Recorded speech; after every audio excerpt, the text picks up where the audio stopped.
একদিনের নোটিশে এই সেনাকুঞ্জ ছাড়তে হয়েছিল বেগম খালেদা জিয়াকে। সেখানেই 14 বছর পর রাজ্যের হাসি মুখ নিয়ে সশস্ত্র বাহিনী দিবস উপলক্ষে উপস্থিত ছিলেন তিনি।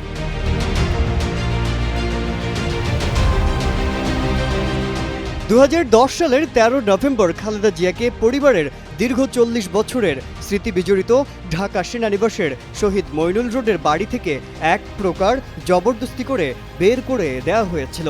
সেই সেনানিবাসের সেনাকুঞ্জে সশস্ত্র বাহিনী দিবস উপলক্ষে অতিথি হিসেবে হাজির ছিলেন তিনবারের সাবেক প্রধানমন্ত্রী বেগম খালেদা জিয়া।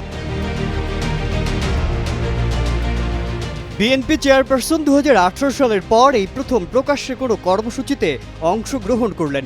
এর আগে 2018 সালের 5 ফেব্রুয়ারি সবশেষ সিলেট সফর করেন।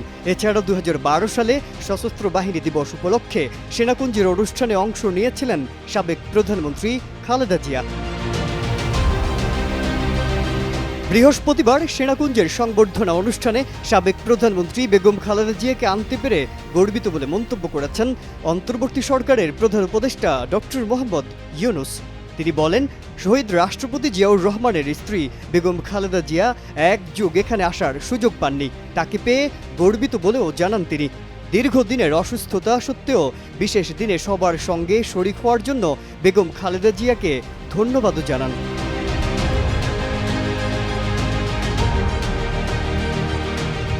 প্রত্যক্ষদর্শী সূত্র জানিয়েছে, খালেদা জিয়া সেনাকুঞ্জে পৌঁছালে সেনাপ্রধান জেনারেল ওয়াকারুজ্জামান, নৌবাহিনীর প্রধান অ্যাডমিরাল মোহাম্মদ নাজমুল হাসান এবং বিমান বাহিনীর প্রধান air chief marshal Hasan Mahmud Khan তাকে অভ্যর্থনা জানান।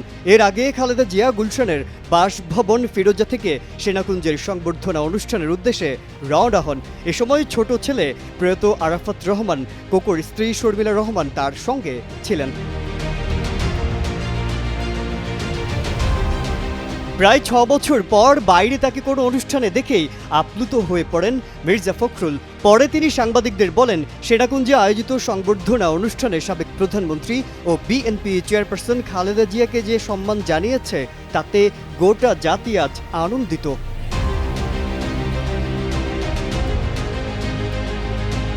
এর আগেই সংবর্ধনা অনুষ্ঠানে পৌঁছান বিএনপির মহাসচিব মির্জা ফখরুল ইসলাম আলমগীর। সেনাকুঞ্জের সংবর্ধনা অনুষ্ঠানে বিএনপির নেতা ডক্টর খন্দকার মোশাররফ হোসেন, মির্জা আব্বাস, গয়েশ্বর চন্দ্র রায় ও আব্দুল মঈন খান সহ দলটির স্থায়ী কমিটির সদস্য সহ বিভিন্ন দলের নেতারা উপস্থিত ছিলেন।